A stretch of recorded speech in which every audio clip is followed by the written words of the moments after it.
Que alegria estarmos juntos para mais um Viva com Excelência, que é um programa da Igreja Batista Bethesda. Nós esperamos que a cada semana você esteja sendo desafiado a viver com excelência em todos os aspectos da sua vida.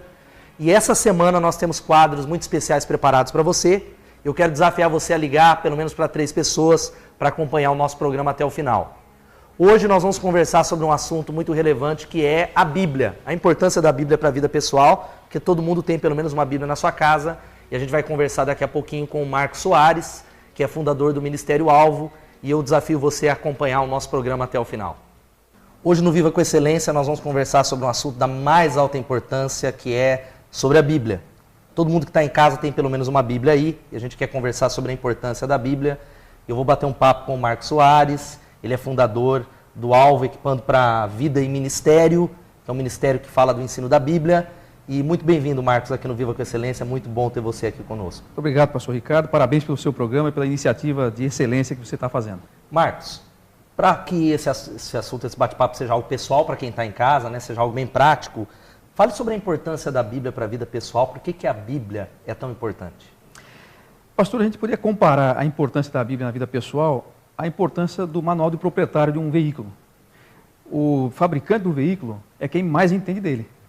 Então ele deixa lá as instruções bem claras para que a gente possa saber como é que faz a manutenção, como é que se usa melhor, como é que se faz melhor proveito daquele carro, né? A Bíblia é o manual do proprietário da gente.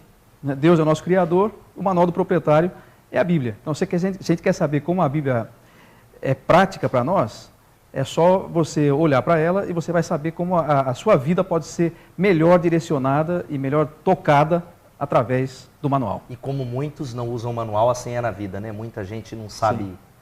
Às vezes a gente vai pela experiência própria, né? Pelo conselho dos amigos, e assim como não funciona para você cuidar do seu carro, não vai funcionar para cuidar da sua vida.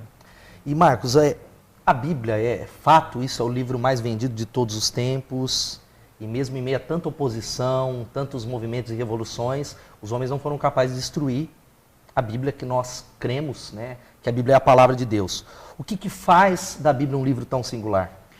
Eu acredito que é justamente esse aspecto, né? A Bíblia, por um lado, é um livro comum, ou seja, é um livro humano, foi escrito através da pena de seres humanos, né? Homens que escreveram. Mas, por outro lado, a Bíblia é um livro divino, não é místico, mas é divino. Então, isso que faz a Bíblia ser um livro diferente. Não é a mesma coisa que Shakespeare, não é a mesma coisa que Carlos Drummond de Andrade. Harry Potter. Esses são livros comuns, né? O que faz a Bíblia ser diferente é o fato de que seu autor, na realidade, como nós cremos, como cristãos, é Deus. Deus usa homens e por isso vira um livro humano, mas é Ele quem está escrevendo de verdade. Isso faz a Bíblia um livro absolutamente singular. E transformador. E aí, Marcos, a gente como cristãos, a gente crê que a leitura da Bíblia é essencial para a vida cristã.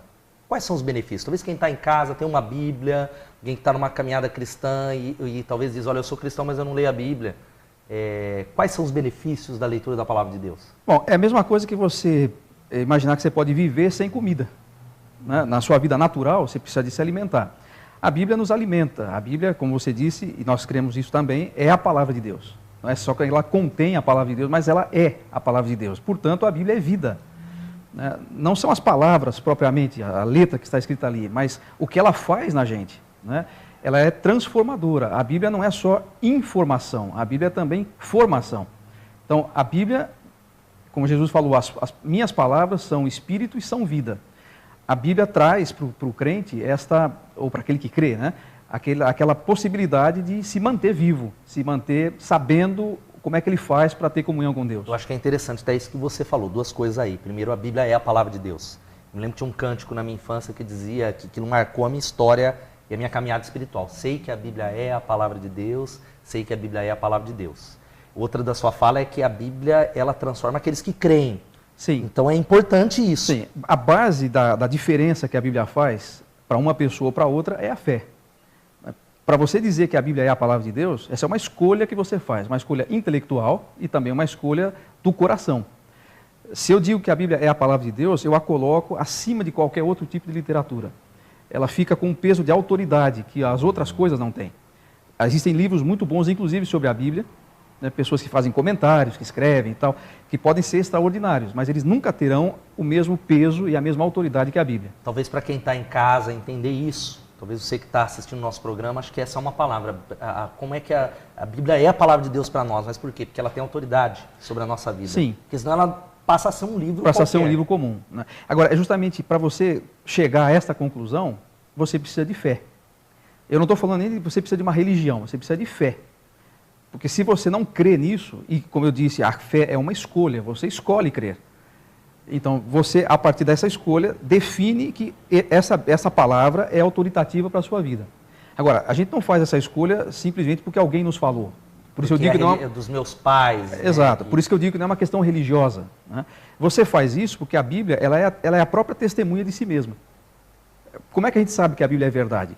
A gente sabe que a Bíblia é verdade porque ela funciona, ela transforma a gente. E quando você pega eu tenho visto no seu programa, inclusive, testemunhos de pessoas lá da sua comunidade, eles foram transformados, não foi pela igreja, não foi pela religião, foi pelo poder da palavra de Deus. Então, isso é uma prova de que a Bíblia realmente é a verdade. E ela é, por isso, para nós, a autoridade maior em assuntos espirituais. Eu acho que, Marcos, a gente acompanhou agora, a maioria das pessoas tem uma Bíblia em casa. E agora, talvez a questão que eu quero que você responda, para quem está em casa, a gente bater um papo sobre isso. Por que as pessoas têm essa extrema dificuldade em ler a Bíblia todos os dias? A maioria das pessoas tem Bíblia em casa, mas a maioria delas, a grande maioria das pessoas tem uma dificuldade, não leem a Bíblia. Qual é a dificuldade nisso? Eu acho que são vários fatores, mas eu creio que os principais, a gente tem percebido isso no trabalho que a gente faz com treinamento de pessoas, mesmo aqueles que estão mais acostumados com a leitura da Bíblia, o principal fator é que as pessoas acham a Bíblia um livro difícil de ser entendido. Enfadonho. Talvez. Enfadonho, difícil no sentido de que é meio descontextualizado da sua realidade à primeira vista. E há razões para você pensar isso. Primeiro, a Bíblia não foi escrita em português, né? A Bíblia foi escrita em hebraico no Velho Testamento e em grego no Novo Testamento, alguns pedaços em aramaico, que é um grego mais simples. Portanto, está bem distante na questão da linguística, né? Segundo, a Bíblia foi escrita contando a partir de um período muito anterior ao nosso. Então, são 3, 4 mil anos de história, e durante os quais a Bíblia foi sendo escrita, usando pessoas em culturas diferentes, em lugares diferentes, em contextos diferentes. Então, quando, por exemplo, um poeta escreve na Bíblia, ele não escreve rimando do jeito que a gente rima na nossa poesia em língua portuguesa, né? Então, essas coisas tornam a compreensão da Bíblia um pouco mais complicada. Talvez esse seja um motivo, eu diria até o principal, que as pessoas começam a ler o texto bíblico e logo desanimam. Eles não conseguem entender direito e às vezes começam do lugar errado. Então eles não têm um método correto de leitura, por isso não compreendem e aí desistem. Eu acho que esse é o principal fator. Mas aí como fazer para ajudar quem está em casa, que talvez fale, olha, eu quero ler a minha Bíblia, mas eu tenho essa dificuldade? Eu sempre dou uma dica muito simples, mas que parece até muito óbvia, né? O que acontece é o seguinte, as pessoas pegam a Bíblia e alguns tratam a Bíblia, não sei se você lembra, você não é do tempo que tinha realejo, né? Lembra do tempo que na praça, você ia na praça, tinha aquele hominho tocando a caixinha de música, né? Não. Então eu também não sou desse tempo, mas eu já ouvi falar sobre isso, né? Então ele tirava uma sorte lá e lia a sorte para a pessoa, né? Tem gente que faz isso com a Bíblia. Até você vai em alguns lugares, eu sei porque eu já trabalhei com isso, você tem um negócio chamado caixinha de promessa. Sim. Né? O que é a caixinha de promessa? É uma caixinha, às vezes muito bem embaladinha e tal, com vários versículos ali. Tem gente que lê a Bíblia assim, vai na caixinha de promessa, puxa um, fala, vou ver o que Deus tem para mim hoje. E puxa lá um versículo. E não é que Deus não possa falar dessa maneira, mas se a gente levar em conta que a Bíblia é um livro, como é que você lê um livro? Você não pega um livro e abre de qualquer jeito, vou ver o que está nesse livro aqui, você não vai entender. Com a Bíblia também acontece isso. Então, a Bíblia é um conjunto de livros. É um conjunto que não está, inclusive, disposto na ordem em que foram escritos. Né? Há vários critérios. Uma biblioteca, né? É uma biblioteca. Vários critérios que a gente nem... Às vezes, o leitor da Bíblia não está muito acostumado e é difícil, inclusive, saber por que foi que os judeus, por exemplo, juntaram esses livros junto com aqueles outros livros, etc. Mas, se você pega de qualquer ponto, aleatoriamente, a dificuldade para você entender vai ser maior do que você começar do começo. Então, pode parecer óbvio, mas se você quer compreender bem a Bíblia, você tem que começar de Gênesis. E a maioria das pessoas fala assim, não, eu vou começar do Novo Testamento porque é mais fácil. Até eu tenho dito nos nossos cursos, dos panoramas da Bíblia, que talvez o pior conselho que uma pessoa pode receber quando ele não conhece a Bíblia é essa história, comece pelo Novo Testamento, principalmente do Evangelho de João, porque você vai entender melhor. Não, você não tem ideia do que está dizendo, porque o Evangelho de João começa com uma frase que já assusta de cara. No princípio era a palavra estava com Deus, a palavra era Deus. É fácil entender isso? Não é tão simples, né? O que é o ideal? Comece do Velho Testamento. A Bíblia é a história da revelação de Deus, progressiva, ela é cumulativa. Então, Deus vem revelando o que Ele quer na Bíblia desde lá de trás. Então, você quer entender bem? Comece de Gênesis. Ah, mas aí eu não vou entender algumas coisas, porque tem nomes difíceis, tem nomes de lugares que eu não conheço. É verdade, existem coisas que estão muito longe do nosso contexto. Mas se você for acompanhando, a Bíblia é um livro de histórias. Se você começar o livro de Gênesis, você vai ter o começo da civilização humana e depois livro de histórias de famílias. Claro, não correndo o risco de ser simplista, ou melhor, simplório, você diria que talvez a melhor maneira de ler a Bíblia é lendo a Bíblia. É lendo a Bíblia. É lendo a Bíblia. Ah, mas se você não entender alguma coisa, continue lendo mesmo assim. Eu acho que talvez uma dificuldade, não sei se você concorda comigo, Marcos, é que as pessoas é um livro que elas nunca leram, com essa barreira de 2000 anos atrás, em que foram escritos esses livros, e elas já querem entender de primeira. Sim.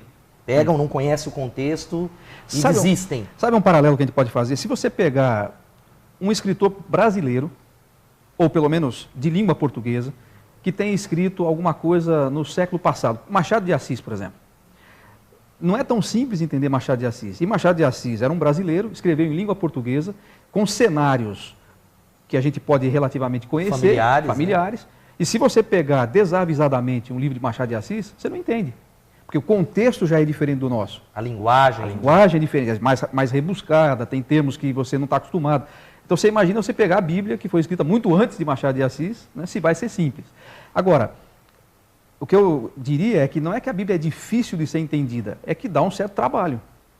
As pessoas não querem esse trabalho hoje, talvez. Não querem ter esse trabalho. A gente quer a coisa tudo muito rápido. Como você falou da caixinha de promessas, eu também sempre falo, até mesmo na igreja, que ler a Bíblia dessa maneira é como estar com alguma dor, alguma doença, e na caixinha de remédio fechar os olhos e tomar qualquer Exatamente. remédio.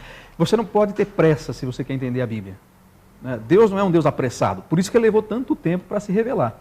Se ele levou tantos milênios para se revelar, como é que você vai querer, numa sentada, entender tudo? Não funciona desse jeito. Né? Então a gente tem que ter o mínimo de dedicação para ler e ler sequencialmente. E essa é a segunda dica que eu costumo dar para quem quer começar a ler a Bíblia. Primeiro, comece lá do começo, de Gênesis, e procure ler os livros o mais juntos possíveis. Quer dizer, pega o livro de Gênesis, tenta ler o livro de Gênesis de uma vez só. Ah, mas quantos dias eu vou levar? Você vai se surpreender. Porque para você ler um livro como Gênesis, tem 50 capítulos, se você gastar 40 minutos por dia, em 2 dias você lê o livro inteiro. Não demora tanto tempo assim. Né? Tem livros da Bíblia que você lê em 20 minutos. Então procure ler os livros de uma vez só. E talvez com a diferença de que a Bíblia, a palavra de Deus, pode gerar transformação, mudança na vida daquele que a lê, né? Não tenha dúvida. Lógico, a gente está falando de dicas aqui do ponto de vista quase que intelectual, técnico, né? Da compreensão técnica.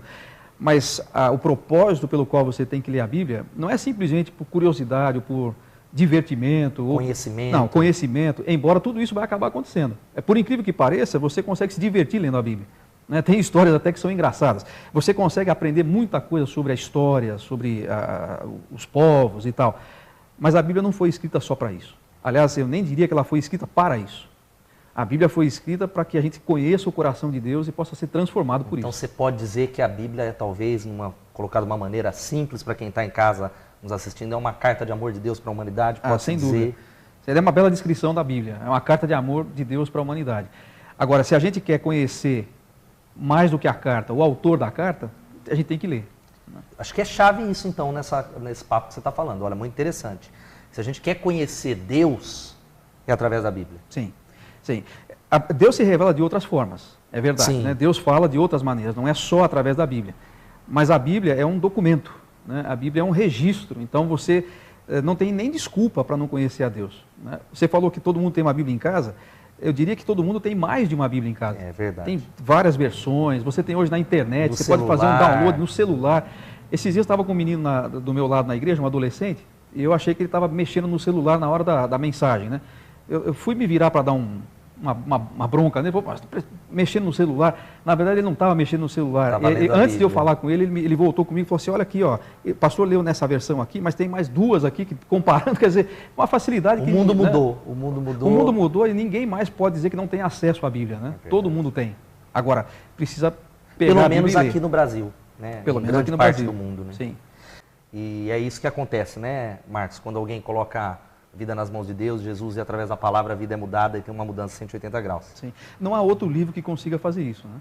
Eu até vou perguntar aqui depois para você. Eu nunca vi ninguém que leu o Harry Potter e falou, olha, minha vida liberto mudou das drogas, né? Por mais melhores que sejam os livros, né? Nunca vi ninguém ter um testemunho pessoal que fale, ó, eu li Machado de Assis e meu casamento melhorou. Talvez essa seja a diferença da Bíblia. Eu vou até já adiantar uma pergunta, que tem uma frase do Moody, que é um grande evangelista, né, conhecido na história da igreja, que diz, ou esse livro, a Bíblia, me afasta do pecado, ou o pecado me afastará desse livro. A Bíblia muda a vida das pessoas? Muda. Muda e talvez seja a maior prova da inspiração da Bíblia e do fato dela ser a palavra de Deus, né? É evidente que a leitura simplesmente não faz diferença. Como um fim em si mesmo, é a letra. Há muita gente que lê a Bíblia, há muita gente que recita a Bíblia, mas essa palavra não faz diferença nenhuma. Agora, se guiado pela palavra, você vai até a fonte, porque, na verdade, a palavra de Deus... É um mapa, podia-se dizer? Isso. Eu costumo comparar a Bíblia ao menu no restaurante, né? Você vai ao restaurante, você não quer o menu. Você pega o menu, você olha, mas você não vai comer o menu. Você vai usá-lo para chegar à comida, né? A palavra de Deus é o menu que nos leva à verdadeira vida. Jesus falou uma vez para os fariseus, vocês examinam as Escrituras porque vocês cuidam que ela tenha a vida eterna. Mas vocês não querem vir a mim para ter vida. Quer dizer, e ele falou ainda, elas testificam de mim. Então, a Bíblia leva a Jesus. Ele é a vida. Esse é o propósito principal. Esse é o propósito. Né? Então, se você não consegue chegar a Cristo através da Bíblia, ela foi simplesmente um livro, uma literatura comum. Eu acredito nisso, eu tenho aprendido desde a infância, não é nem algo teológico que, olha, o coração da Bíblia, não vamos nem entrar no mérito se é isso ou não, que João 3,16, porque Deus amou o mundo de tal maneira que deu o seu Filho unigênito, para que todo aquele que nele crê não pereça, mas tenha vida eterna. Talvez essa é a ênfase, Sim. É Jesus. Né? Essa é a ênfase. Deus sempre, na sua revelação, sempre quis levar o homem até Cristo. E a Bíblia faz isso em todos os capítulos, praticamente, né? Apontam para Cristo. A Bíblia vai narrando a história da redenção. Eu costumo comparar o Velho Testamento, por exemplo, que é um dos pedaços menos conhecidos da Bíblia, é uma corda que leva você de dentro de uma caverna escura para fora da caverna para encontrar a luz. É o sol da justiça, é Jesus. Esse é o papel da Bíblia, né?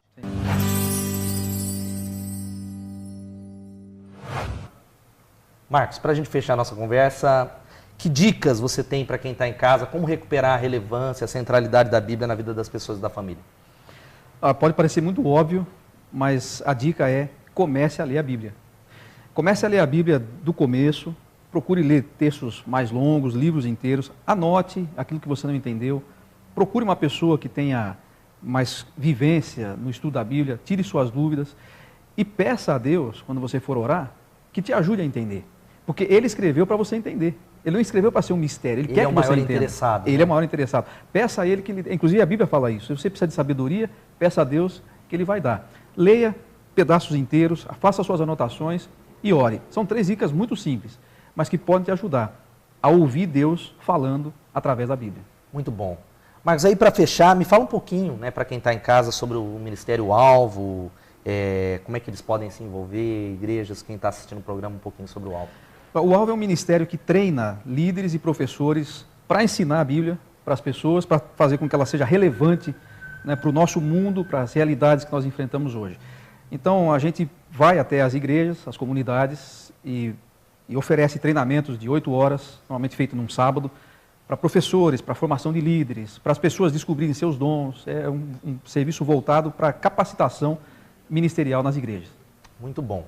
Vai aparecer aqui embaixo os contatos para você que quer se envolver com o Alvo. E, Marcos, muito obrigado, viu, pela nossa conversa aqui. Eu que agradeço, foi só para dar um pontapé. E aí esse é o desafio para você que está em casa. Leia a Bíblia, leia a Palavra de Deus, procure uma igreja evangélica, também onde a Bíblia seja pregada. E aí eu quero indicar 2 livros, na verdade, para você que está em casa. Esse do Marcos, que ele tem 2 livros escritos, mas eu quero indicar esse. Juízes, Os Bastidores do Caos. E aí você pode adquirir, tá? Aparecer aqui os contatos do Alvo, adquirir esse livro, que vai ser muito relevante para você. E também eu quero indicar esse outro livro que fala sobre o assunto. Primeiro tem que ler a Bíblia, mas esse livro de Edições Vida Nova, que se chama Como Ler a Bíblia livro por livro. Excelente, excelente. Né, que vai te ajudar, você que quer crescer na leitura da palavra de Deus, você pode adquirir.